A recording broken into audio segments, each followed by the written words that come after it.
Welcome to another great episode of Live, Learn, and Exercise. It's your girl, Michaela, and this is part 2 of my conversation with Lisa. So if you thought part 1 was equal parts fun, funny, and thought-provoking, I think you're going to really enjoy what's coming up next. We dive into some real interesting and I think life-shifting concepts. And so one of the concepts we talk about is this balance between controlling what you can control and leaving yourself open, versatile, flexible to the unknown, embracing the unknown and essentially trusting your process. So look out for that. The second thing we talk about is the power of the people in your circle and the words that you use and you hear, and how do we really internalize this idea of knowing, being, and doing using the people, places, and things around us. Last but not least, we talk about the courage to lean into your passions and how it's never too late to go for that next opportunity or to really create or reinvent yourself. So I'm really excited about this. Lisa does a great job again, and I think you'll take away some really great lessons. So the power of your surroundings. Let's talk about it.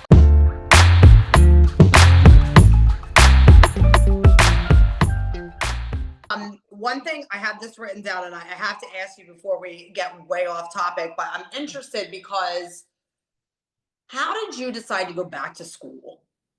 Ooh, girl. I need to know that because it seems like something you're really like, we've talked a lot. You've referenced the school and your program a lot in the last episode and in the one for me. And I think you get to a certain age and you think maybe that's not like a path for you anymore.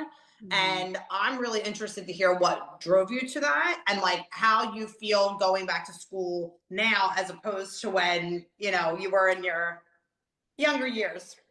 As we've talked about earlier, I'm a better student today than I was before. And I got straight A's in school for the most part, except for the year I was pledging. I'll chalk that out. But I got straight A's and I got good grades, but I don't feel like I was always the best student. I was a huge procrastinator, especially in college at Georgetown. There was so many distractions, girl. I used to always say the hardest part about Georgetown was getting to class for me. The work, I could do the work. I could, stomp with the best of them, but golly, let me just get to class and not get distracted by what's going on in Red Square, what's going on, what party's going on. So what led me to go back to school now? This concept of knowing, being, doing.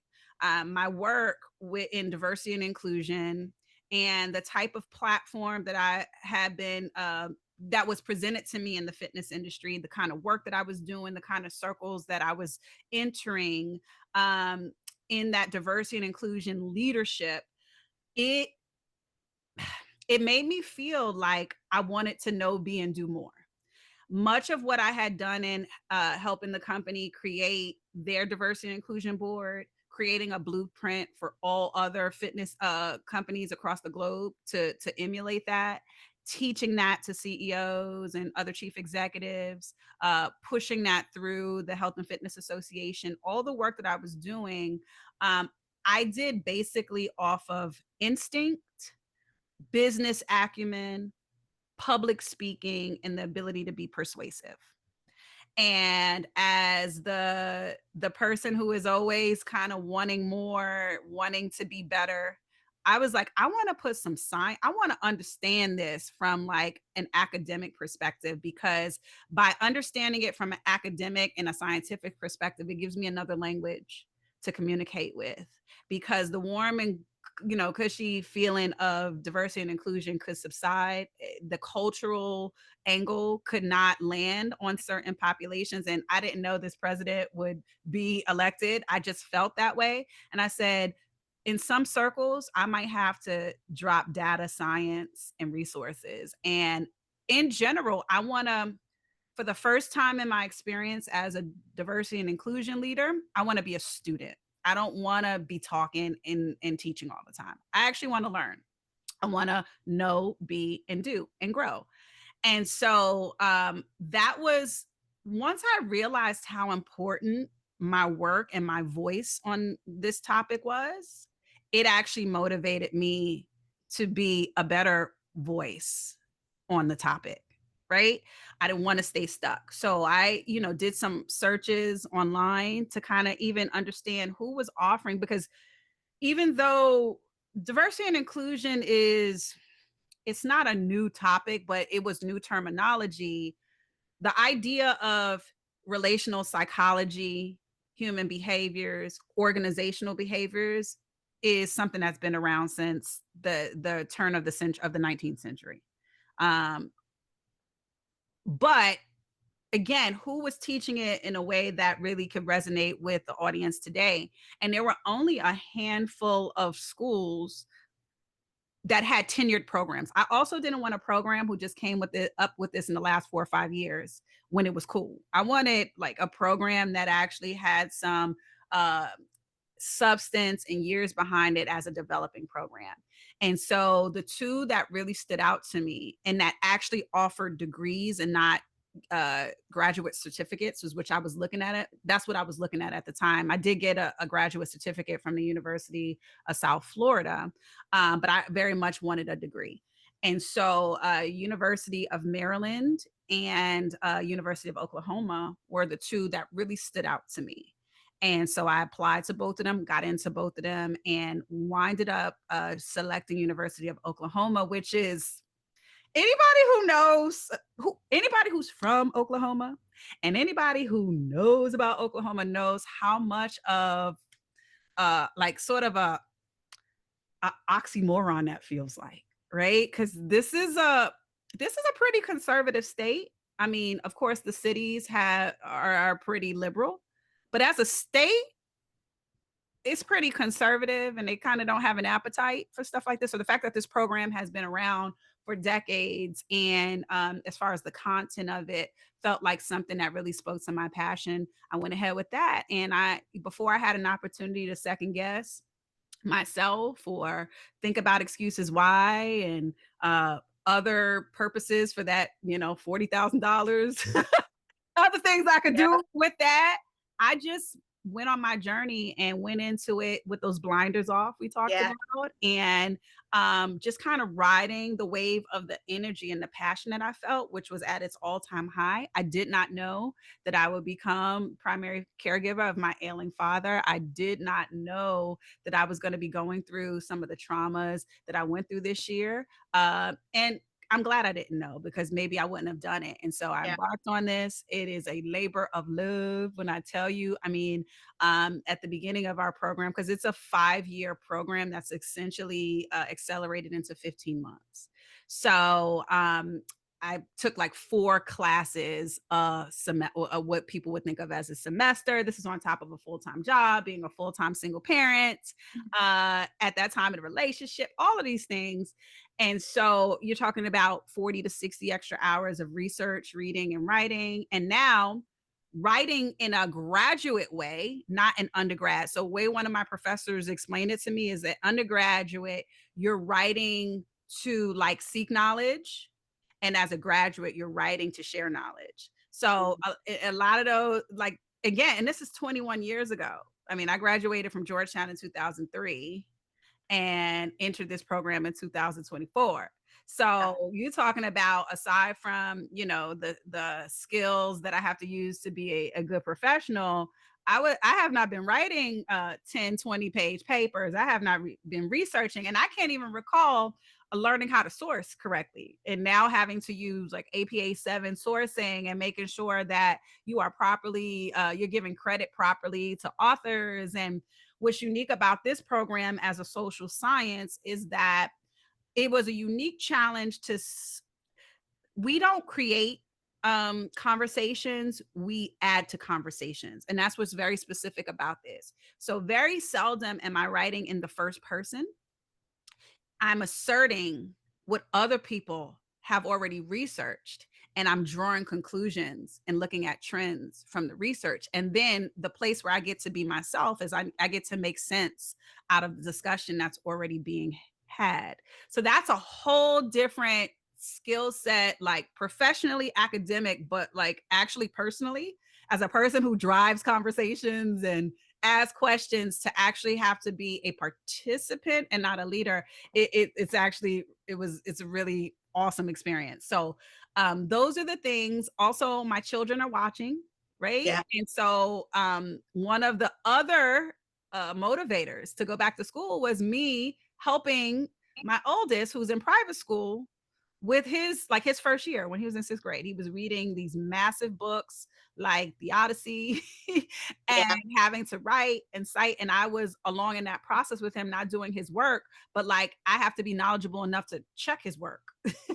Yeah. And I'm like, dang, like for real. And I'm reading books alongside him so I could quiz him. So one of the things, he was struggling with some of the more dense reading. So he's a quick reader, but he's not always a thoughtful reader, or he wasn't always a thoughtful reader. So you could even ask him to repeat what happened in the last sentence because he was trying to get through it Yeah. quickly, or he was reading for fun and not for context. He would miss it. So there was this one book, and I was like, buzz it. I'm gonna get the book from the library. We're gonna read chapter by chapter together. And at the end of this chapter, you need to email me 5 to 10 questions, content questions. And I'm gonna answer those questions, and I'm gonna email you 5 to 10 quiz questions. And that's Oh wow. literally what we did.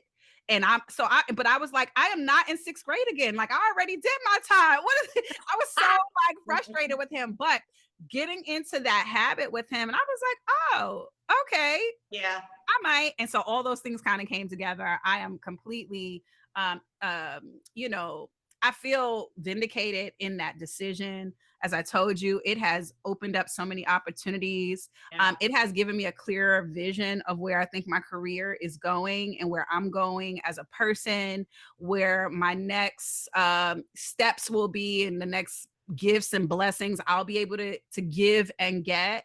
And most importantly, I have now a community of cohorts and students who can challenge me and support me in Yeah. this particular arena, which I didn't necessarily have because I was like the leader of this. I had Yeah. supporters, but I didn't have people who I could throw something at, and in the academic, scientific, and cultural emotional way, go toe to toe with me. Well, And there's the so importance of that circle. that See? circle is Circle. important. And part of what we have to do on a weekly basis is we have, after we read, we have to, have a discussion, and we have to, bring to light things that maybe somebody else said that either doesn't make sense or is not supported by data, or like maybe is not fine, and it's just good. So I didn't come into that school trying to make any new friends. I just told you I don't like new friends.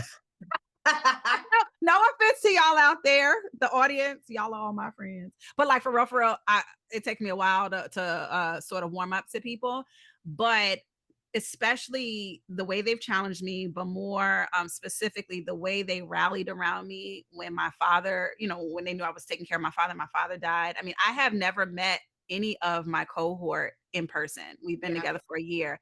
They sent me gifts. They took the time. I even had one classmate try to drive up and roll up on me, and I was like, "Girl, I don't do pop-ups," but but Oh, it was don't the do care. that. I love it, and I love her, and she knows who she is. I love her for that. And I always say I didn't come in as a grown ass 40-year-old, 40 plus year old looking for new friends, but I have left with a family and a support system. And so that Isn't is that one of the beautiful? things, and a degree, and a lot Yeah. of knowledge, a lot of knowledge. You listen, before I went to school, you couldn't tell me nothing. You can't tell me nothing now. I'm it. And now I'm so close. I'm like, maybe I'll just go for a PhD. And again, that's sort of it feels like a bad reason, but it's not. It's my reason. My kids are watching, and I want them to know that like their mom is a doctor or had the chance to be a doctor. It just means something to me. And speaking about old relationships, I just reconnected with one of my middle school technology and science teachers, Mr. Smith. And he used to call me Dr. Mike all the time. Dr. Mike, Dr. Mike. And Oh, cool. when we spoke, when he reached out, because my father was like one of the real prominent parent, like he was one of the only fathers that was like coming to parent teacher. So Mr. Smith, who was one of our male teachers, and my dad, like they always had this really, they is like my school dad and my real dad. And so when my father passed, he caught wind and he called me. And I told him about this journey. And I said, listen, you spoke that into existence for me when I was like 11 years old. Yeah. 11, 12, and There 13. you go. And you made it feel like something that, like, why wouldn't I become a doctor? Yeah. It's like, it's a nothing. And I said, so if I decide to go for a PhD, and as soon as I get that doctor on my name, I'm calling you, because the power of words, Of the power course. of others feeding you, That's feeding who you want to be, feeding who they see you as, in indeed. a positive way. So yeah, so that's the long drawn out response to your question. That's perfect. So what advice would you give to somebody who's not sure what their next step is? Like how do you find what the next thing is? I've always advised people to go where your happiness and your passion takes you and try to find a way to make some money out of it. So when I went to Georgetown, I was a political science slash government major. I had two minors in Japanese and inner arts, which is a made up version of communications that had theater, public speaking, journalism, all that stuff. And you look at that, and first of all, I'm not doing any of that. But you look at that, and you're like, where the hell did that come from? Those were my passions. And I just was like, I don't know where I'm going to end up, but I know at the end of the day, I want to be doing something that's going to make me happy. And at this point, I'm Yeah. really into these things. And I had been exposed to Japanese in that junior high school. Was a foreign language academy, and it was something that really like was interesting to me. I knew I wanted to get into have some type of public speaking and theater, like something. Just the person who I knew that resonated. And then I came to DC partially because I wanted to go to law school, and that changed once I graduated. But that was my passion then. And so remember at the beginning of this journey in grad school, I lived in my passion, and I felt that investing in my passion was that justified the cost no matter what the outcome was. Like invest in your passion, what like that's in itself is the motivation, Yeah. not what you're going to necessarily get out of it, because life has this way of just unfolding in front of you. You don't get to manufacture every opportunity. You don't know what conversation is going to turn into a career changing or a life changing conversation. You talked about your mother-in-law who gets made up before she go. You never know. You might walk into the grocery store and meet your husband, meet your Yeah. wife. You don't Yeah. know. You never know. Tyra Banks used to say that she always got made up when she was on like pretty much she got made up on flights, because like you never knew when somebody's going to take Yeah. a shot of you. You Yeah. never know what's in front of you. And I think we talked about this in episode Yeah. 2, you and I, how you just have to sometimes put yourself in the right position Yeah. to receive the blessings. Like you just have to do it. So I would encourage anyone who is feeling passionate about something, who feels like um, higher education could feed that passion, could put them in a better position to monetize that passion, just go do it. Because investing in your happiness and your passion is the cause, right? I have like the chills because Oh, no, I'm so serious because I'm sort of there right now. That was a kind of a selfish question of like good. how do you and I'm moving forward in things in my life that just feel right, right? But I listened to this podcast last night that I put on my story on Instagram because it was just like it was one of those things that just hits you like so hard. It was literally exactly what you just said, which I'm sure you didn't listen to the podcast, but I don't listen to any podcast but this one, yo. it said literally what you just said. It said it's more important of who you are, like it's more being who you are and developing who you are is way more important than like what you are. Yes. So if you can, it doesn't matter what it is, if you can develop yourself as a person in your interests and your passions while also growing into a person who is more empathetic, Yeah. compassionate, kind, those things will lead you to the next thing. Like Definitely. they will be the ones, like, even if you can't see it, like those are the things, and like sometimes I'm like, I'm kind of I'm not struggling right now at all. I don't, those are not the right words, but it's like, what's going to be next? Yeah. Like, what's the next thing for me, right? Like, as I'm coming out of, like, my son's going to go to school, I'm trying to get back to work and all of those things. Like, what's the next thing? And it's like, you know what feels good to you right now, what you're passionate about, what makes you happy. Like, if you really do just keep investing in that, Yeah. even though you don't see like a specific like outcome, those Yeah. are the things that are the most important. I mean, exactly what you just said, and what I listened to last night. It's sometimes I think you have to rely on faith there, because it's hard sometimes to think like, I don't want to starve or be in the poorhouse, just because I'm out here trying to be happy. But there is Monetizing some. the passion is key. I mean, I used to always think and share with people that there are a lot of people out there with really great paying jobs with a lot of money who are unhappy because they're not doing and being they're not being the person they want to be. They're not doing the things that they're passionate about. There are a lot of people out there with passions doing the stuff they want to do, but they can't pay their bills. Yeah. And so you are going to be at your most well adjusted, well balanced, happy self when you can balance those two things. And so that's why I was really intentional to say, if school will allow you to live out that passion or monetize that passion, because unfortunately, in order for you to truly enjoy what you're doing, you have to take the burden of like physical security out of the picture. You have to be able to put food on the table and have a shelter over your head before you can either, it's, the laws of Maslow's tiers of motivation. You can't even begin to do the things that feed your soul unless you have the bare necessities taken care of. And so it's super important.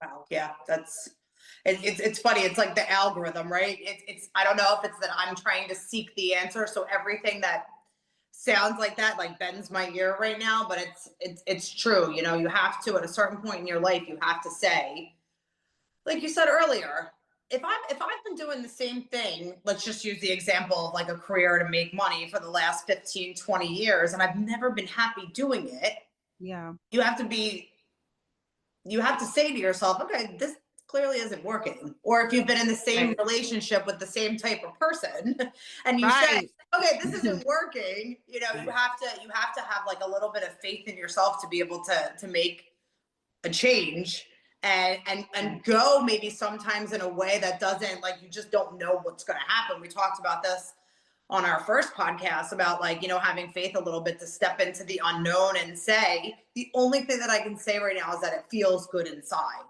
Right. It's again for people who, kind of have that personality to manage and to make things happen. I say it's a skill that you have to hone and develop all the time, because it is largely counter to who you're, kind of made up to be. But it's this thing of controlling what you can control, but also staying free to like experience what will come as a result of that. Yeah. So that idea, go to therapy, work out, exercise, eat well, surround yourself with good people, do the things, and then understand that, yes, that was a worthy investment. Even if nothing comes out of it, it was a worthy investment. But understand that when you do those things, there are going to be things that surface and that come into play that you didn't even know, just by virtue of you controlling the things that you could control. Yeah. So, like for me, I'm going to flip it to work. I focus on hiring well, recruiting and hiring well, and training extremely well, such that my people are ready for anything that comes their way. And at our job, literally on any day, anything can come our way. You wouldn't think that in a health club that that's the case, but it Mm. is the case. You know this, used to work Oh, in the health club and used to work for our company, right? Anything could happen. And so it's sort of that same idea. I'm going to control what I can control. I'm going to hire as best as I can, try to hire people whose core values speak to doing well at the job, but also being good members of the team and go along with the organization's values. Yes, I'm going to do that. I'm going to put them in as many situations that hone the skills of resilience, of paying attention to details, communicating, building relationships within the team and with their employees and things like that. I'm going to do all those things and I'm going to keep doing those things such that when whatever happens, something that's positive or something that's not so positive, that I can have the comfort of knowing that there's a breeding ground for them to be great. Yeah. And so that happens at work all the time. I mean, I took leave from the job. It was intermittently, but it was mostly leave for about 3 months. And I was home not worrying about work. Why? Because I trusted who I hired and who I Yeah. trained, and they validated that feeling by taking care of business and not ever needing me. Yeah. And so again, that was like, okay, good. And it's the same thing with my personal health. It was like, I'm gonna focus on these things. And even if I don't want to, I'm gonna show up. I'm gonna show up to this therapy session. I'm gonna get my butt down here. I'm gonna do this yoga. I'm gonna take this meditation, even if I don't feel like I need it or I want it, because I'm creating fertile ground for something that I don't know about right now. And I trust that. And my life has taught me that that is actually true.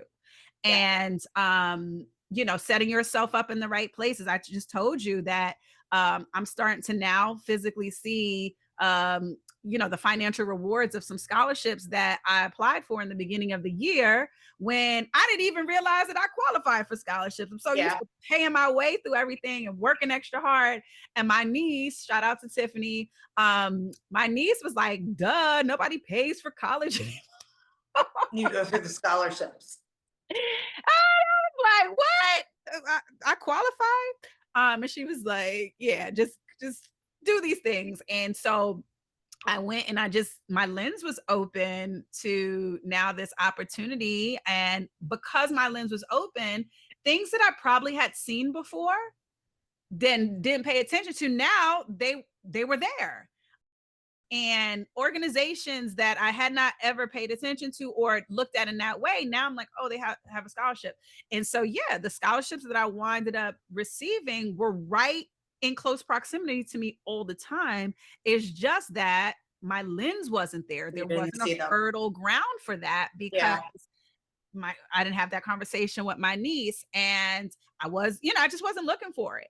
So yeah, so many times I have to tap into that, control what you control, make the worthy investments, trust the process, and then on the flip side, be open, flexible, and free enough to receive Yeah. whatever comes as a result of the hard work that you put into that.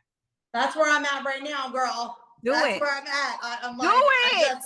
every day, I'm just focusing on just controlling the controllables and just trying to take a step in a better direction. Like, I don't know exactly where that is right now, but I'm trying to have faith that I would like what I'm manifesting is in a year from now, you and I will be on another podcast, and I'm going to say, can you friggin' believe that this is how it turned out? Like, doing this, that's sort of like where I'm at right now, because you look at people that you just spoke of your own experience, who you can't believe that this is actually what they're doing right now, because there was nothing in their past to suggest that this is what would be the end result. But it's like, it will take you if you let it.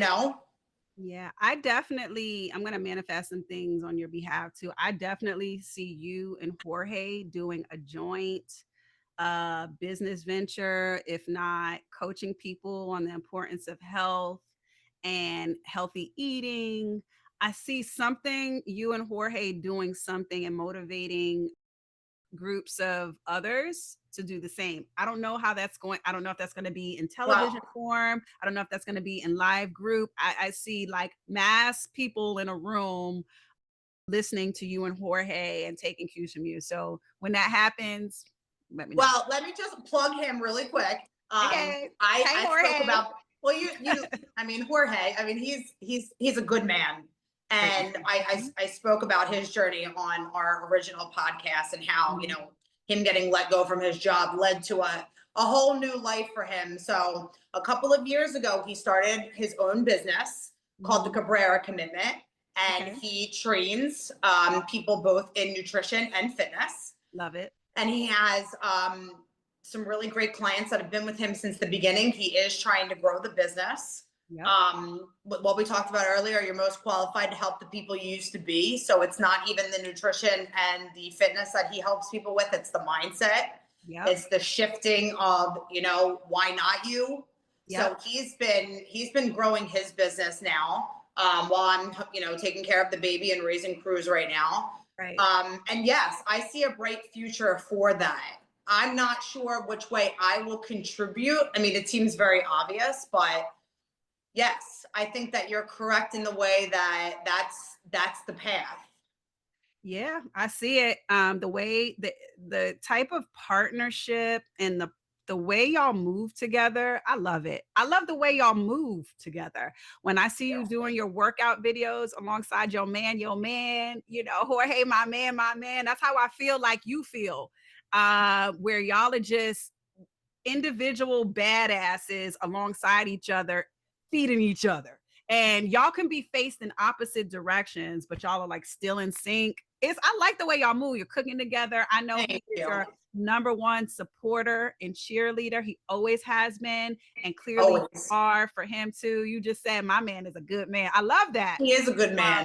And the way you all partner, he's out there starting a business, you stayed home with Cruz, which is we talked about this before, that's a six-figure job. You guys, the way you move together as a unit of two individuals, but as a unit, that's going to be your gift to the world. So I'm watching. I'm Thank you. watching and waiting. I appreciate that. Yeah. So you have any more questions? That's what I had written down. So my takeaways for today. So this is what I've been doing as I'm listening to your podcast. I have my Okay. takeaways, which Okay, what's your takeaways? We've gone over Tabitha's a million times. But Right. today, what I'm walking away with is knowing, being, and doing. Mm. Today, we start again. Mm-hmm. And I think that is the most powerful one, because that rumination will straight up ruin your shit. Like you can't, you just can't do it. So if you say to yourself, today we start again, it's just a little powerful affirmation mantra to push you through, to say, like, you don't need to be. Tony Robbins said, like, and it always sticks with me, like, you can decide right this second to be a completely different person than you were 5 minutes ago, and that's okay. And you can Right. do that. So those are going to be my takeaways today. Today we start again, and knowing, being, and doing. Yeah, those are great takeaways. I agree. I would also add the power of others and the power of words, words you hear, visions you see. In route to that knowing, being, doing, the power of the people you surround yourselves with, the environments that you surround yourself with as you go through that unfreezing, refreezing to create new behaviors. That's a really big thing. This So, is the other thing. I think, I'm not actually sure if this was recorded because we were talking about this way before, mhm. but this is also the takeaway. And what you just said, it's reminded me that this might be the actual major takeaway from today. You said when people reached out to you yesterday and were like boosting up your spirit, that it made you want to do it. You made you Mhm. want to share that. Mhm. And I often, as I'm like watching people's stories or I'm having conversations with, different moms at the park or whatever, it's like that one little thing that you see that has sparked something inside of you, or that you can see lights them up. Like, don't be afraid to share that with them. Mhm. Tell them, if it's a little quick message like, hey, I saw this and I thought of you. Have a beautiful day. Or, oh, you know what? I never thought of it like that. Like, people need to hear the Mhm. things that inspired you. People need to hear the things that clicked, or people just need to hear, hey, you look absolutely fly today. Like, Yeah. I see the glow inside of you. Yeah. Like, we need to lift each other up, and we need to let people know that, what they're doing, they're out there doing their thing. It inspires you, let them know. Yeah, to much is given, much is expected. It's one of our responsibilities as good social humans to feed, feed others in the way that we've been fed. I've always had this really strong pay it forward energy to me. It just, I mean, I don't know if we talked about this when we last talked, but I had stints where I was homeless as a child, and my parent at the time was really going through some struggles, and I saw a lot of things. And I remember being liberated from that situation. I talked about how my father, like, literally saved my life, and so when and got me into a stable home and all this stuff, and so because of that, and because I'm his daughter, but really because of that, like, I tried to save his life again and again and again, and internalize that process. But as I look at my life, losing my mom at such a young age, she passed away when I was 11, but the last time I really remember her was when I was 8, when I moved with my dad. But I remember these amazing women in my life from about when I was 8. Just along the way, I felt like God just placed, it wasn't a replacement for my biological mom, but it was a good enough substitute where I always felt the love of these powerful, strong women, teaching me, mentoring me, people who were not even biologically tied to me, who definitely did not have to do it, who Yeah. definitely didn't have to be who they were for me, and just took me under their wing and guided me. I mean, talking about it was a non-family member who got me my first bra and helped me open my first bank account. I still have a book, I Dream the World, from one of my mentors from when I was, yeah, I mean, it's incredible. And so I've always had this deep sense of gratitude Yeah. for people just being selfless when it came to me, and without requiring or ever asking for anything in return, investing in me, building me up, showing me the greatness that they saw in me and what I would become. And I've always felt the need to reach back and do that to others, to specifically young women, but young people in general, to peers, to my friends, to my family, all those things. And so it's our responsibility when we get gifts to give blessings. And so that's another big So takeaway. do you think that that gratitude is the reason why you have been able to just walk through your fears for most of your life and just push on, like you said earlier? I have this deep understanding because, remember, I'm a scientist. I look at trends. And as I look at the trend of my life, I look at that I've always benefited from some combination of luck, blessings, access, and opportunity. Even being a Black woman from an inner city, I feel uniquely blessed and privileged, lucky, and that I've had access to things that maybe others might not have had. And so there is a sense of courage that comes with that, because you have the assurance that things typically work out for you, and that people have always been there for you, and you have always, when you worked hard, you got to where you wanted to go. And so that does extinguish some fears that others may have, who maybe have not had that same walk in life, or who have not been able to see the trends as clearly, to be fearful. I get fearful as well, but then I get to reflect on my trend of life and say, you know what, by and large, when I have worked for it, when I have been intentional about it, when I have done the things, it has worked out for me, partly because of what I have done, and partly because of the space that other people have allowed me into. I'm not so pompous to think that I've created this by myself. I even think about my journey in the fitness industry, in the global fitness industry, and my supervisor sponsored me. And when I mean by sponsored me, I worked hard. I have the knowledge. I am who I am. And so I was able to seize the opportunity. But it was him who leveraged his reputation and access to his circles who first introduced me into those circles. When I got in those circles, I ran with it. And now what I have is what I created.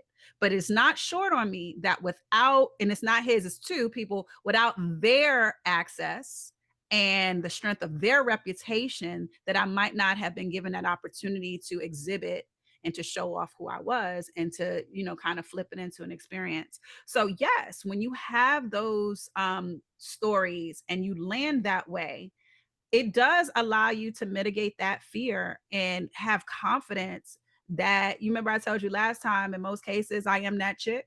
Yeah. Oh, I remember, girl. In most cases, I am that chick. I'm not only that chick because of who I am, it's because I have been the beneficiary of access, of luck, of blessings, and through the work and trust of others. So It's beautiful, girl. I love it. I'll be thinking about that too. yes, and think about you. In most Oh, cases, 100%. you are that chick. Oh, absolutely. Like, it's the same thing. It's just, Yeah. stepping out and just having faith that, like, now I have a child. So I think about my life in such a different way. It's not me. I have him and I have to show him all of these things. But again, what am I really teaching him if I'm saying it to him, but I don't really feel that way inside? You have to, like, be it, know it, be it, do it. You live in the American dream, whether you know it or not. You live in a beautiful house. You have a man who loves you, or a partner who loves you. You have a beautiful child. You have a career.